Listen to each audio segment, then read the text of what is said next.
guys, we are back for chapter 15 of Book Scavenger.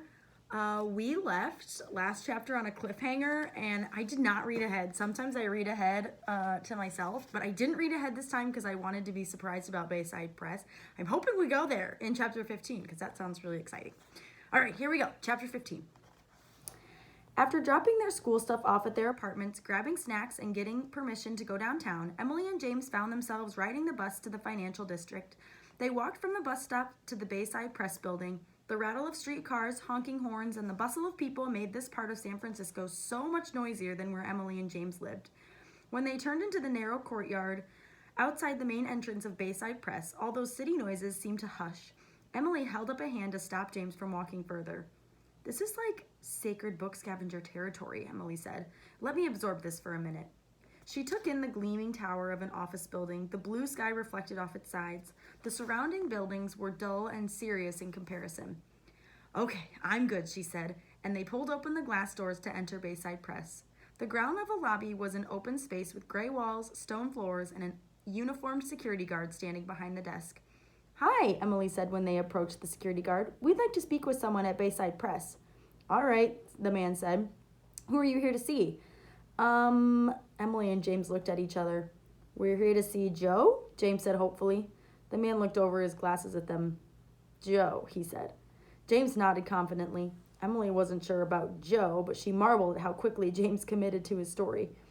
The man flipped open a binder and scanned a list of names. Joe Beatson, Joe Field, Joe Fu, Joe Cathari, Joe Mason, Joe Shad, Joe Vigil, Joe Vince, Joe Young. "Any of those your Joe?" James swallowed. "The last one? Joe Young?" The man closed his binder. "I made him up. As I suspect you made up your Joe. Sorry, kids, but this is a business. We can't just let anyone go gallivanting through our hallways." Emily gripped her backpack straps. They'd come all this way and were so close to seeing the inside of Bayside Press. She didn't want to turn around and leave. Even if they didn't find an answer to Mr. Griswold's gold bug puzzle, now that she was here, she craved just a peek behind the scenes where Book Scavenger was created. She slid her backpack off her shoulders, unzipped it, and pulled out the gold bug. "What if I told you we found Mr. Griswold's next game? Could we talk to someone then?" James stared at her, eyes wide. They hadn't talked about sharing their discovery of the book with anyone. It might have been her imagination, but Steve seemed a little extra splayed himself. The security guard barely looked at the book. "I don't doubt you found the next game," he said in a voice that struggled. He actually did doubt it, quite a bit in fact. "But I still can't let you upstairs without an appointment." "Excuse me," someone said from behind Emily and James. They turned to see a man about Emily's parents' age wearing a burgundy and blue Argyle sweater vest. I couldn't help but overhearing. "Hey, Jack," the security guard greeted them. "I told them they needed an appointment. They say they found Griswold's next game, but we've heard that one before." They've heard that before. It hadn't occurred to Emily that there might be other gold bugs out there waiting to be found. "I've got this," Jack said to the guard. To Emily and James he said, "So, I take it you're fans of Mr. Griswold?" "And Book Scavenger," Emily said. "She's really good at it," James chimed in. "She's almost reached August Dupin level." Jack whistled low and nodded. "Dedicated," he said. Emily looked down but smiled. She was still 14 points away from August Dupin, so she wouldn't say she'd almost reached it. Still, the compliment and praise were flattering. "And what's this?" Jack pointed to the gold bug book in Emily's hand. Even though he was a grown-up, Jack had a round, boyish face that made him look kind and trustworthy, but she didn't know who he was other than someone who worked at Bayside Press. What if the book was some sort of valuable Bayside Press item and he took it away? Maybe it hadn't been such a good idea to pull the gold bug out of her bag. It's a book we found while playing Book Scavenger. And you thought it might have something to do with Griswold's next game?" Jack didn't say this in a mocking or condescending tone, just more like that it was a logical thing for them to assume. "Let me show you guys something. Come on." He led them to the elevator. As they stepped inside, he said, I didn't actually introduce myself, did I? I'm Jack. I'm Mr. Griswold's assistant." "For real? You actually work with Mr. Griswold?" James asked. "Like every day?" Emily added. "How's he doing?" Jack looked down for a minute. "Not very well, I'm afraid." He looked up again, his eyes bright. "But all the well wishes and positive thoughts you can muster up for him will help." "Not very well, I'm afraid," rang in Emily's ears. She thought of the forum messages she'd read last weekend when Mr. Griswold was first mugged, and that Book Scavenger user who had said they should enjoy Book Scavenger while they could. She hugged the gold bug to her chest. An instrumental version of Monster Mash filled the elevator for an awkward moment until they reached the 7th floor. The doors opened to reveal a lobby drenched in Bayside press colors. Whoa, Emily breathed out. This is cooler than I imagined it would be. She turned slowly, taking in the silver blue carpet butted up against burgundy and silver blue striped walls. A gigantic metal Bayside Press emblem hung behind the stark wall of the receptionist's desk. Jack raised a hand to the receptionist and waved Emily and James through a doorway and down a hall. Oh, this is what they're seeing. Is that the Bayside Press? That looks pretty swanky to me. I'm afraid this tour may not be as exciting as you might hope if you're fans of Mr. Griswold, Jack said as they walked. They passed doorway after doorway, revealing grown-ups hunched in front of computers or talking on the phone, messy stacks of papers piled around them. With his Willy Wonka reputation, a lot of people might imagine our offices to be like an amusement park. But no Chocolate River or Oompa Loompas here.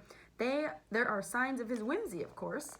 Jack gestured to a hallway lined with painted portraits of famous San Francisco writers wearing somber expressions and silly costumes. Daniel Handler in a bunny costume, Amy Tan as a farmer, and Allen Ginsberg as a clown. Jack stopped in front of a glass-walled conference room with a table piled high with collection of stuffed animals, flowers, balloons, and books, not unlike what Emily, James, and her brother had come across outside the BART station last Saturday. What's all that? Emily asked. Well, in the giant pile, there are things people left outside our building for Mr. Griswold. We'll be donating them to the children's floor of the hospital where he's located. But that second pile is what I wanted to show you. They stepped into the room and walked up to a smaller pile. Mostly it looked like a collection of notes or letters, some folded like the ones she and James got caught passing in Mr. Quisling's class. Some of the pages were typed, some torn out of a notebook. There were also odds and ends of books. And then unusual things, like tangrams glued onto poster board and a laminated map of San Francisco that had sticky notes attached to it with letters and numbers scrawled on them. These are all the games other people have found and sent to us. We've been inundated with them, as you can see. Are these? James held up a bag with 8 bouncy balls inside, each with a letter written on it. Really, Mr. Griswold's games? James manipulated the balls in the bag and they spilled out the word anteater.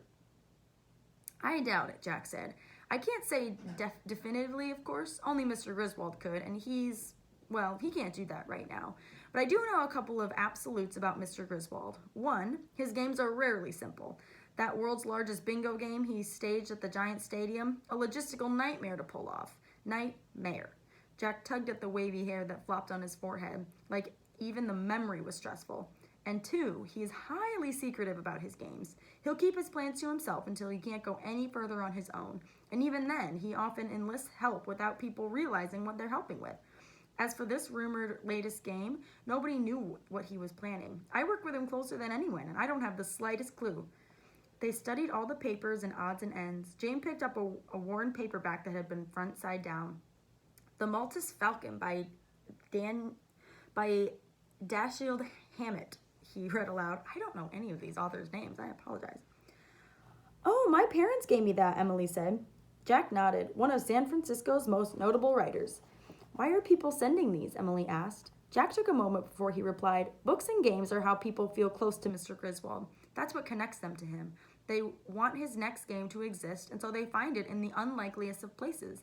All of these, Jack waved a hand over the odds and ends, are examples of what Mr. Griswold had instilled in people, the ability to see something in nothing, to find a puzzle in what someone else would call trash. He held up a matchbook. Of course, some of these people are from people who maybe have an unhealthy fascination with Mr. Griswold, or are trying to trick us into awarding them a prize, but others are from people who genuinely believe they found something, like that Maltese Falcon. Jack pointed to the book Jack had placed back on the table. The person who sent us that didn't want anything in return. They found it hidden through Book Scavenger and were convinced it was part of Griswold's new game. They just thought we should know about it. They couldn't bear the thought of an unfulfilled promise, a game that never gets launched. Still holding the gold bug, Emily studied the pile and considered which category of fan she fell into, until she realized she was different. She really had found Mr. Griswold's game. She wasn't just hoping it to be true. And similar to that person Jack had described, she also couldn't imagine ignoring the gold bug puzzle now that she'd found it. It had to be solved. So you don't believe the person who turned in the Maltese don't believe the person who turned in the Maltese Falcon? You don't think it's part of the game? Emily asked. Jack smiled sadly. No, but it doesn't matter even if I did. Whatever Mr. Griswold was planning just isn't a priority for us at this point, I'm sad to say. Things were hectic before everything happened, and now... These game submissions piled on the table were a physical representation to Emily of how many people would wish to be in her shoes. She was glad Jack didn't believe her about the gold bug. You know, it's been a nice break talking with you two. Jack looked through the glass walls of the conference room. I'm glad I happened through the lobby when I did.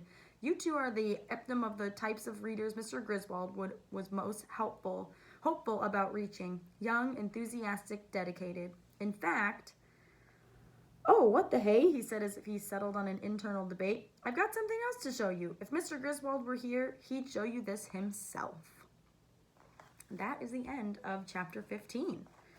Wow, we got a lot of answers there, kind of. I mean, a lot of information, I guess. So that was really great. I'll see you guys next time for chapter 16.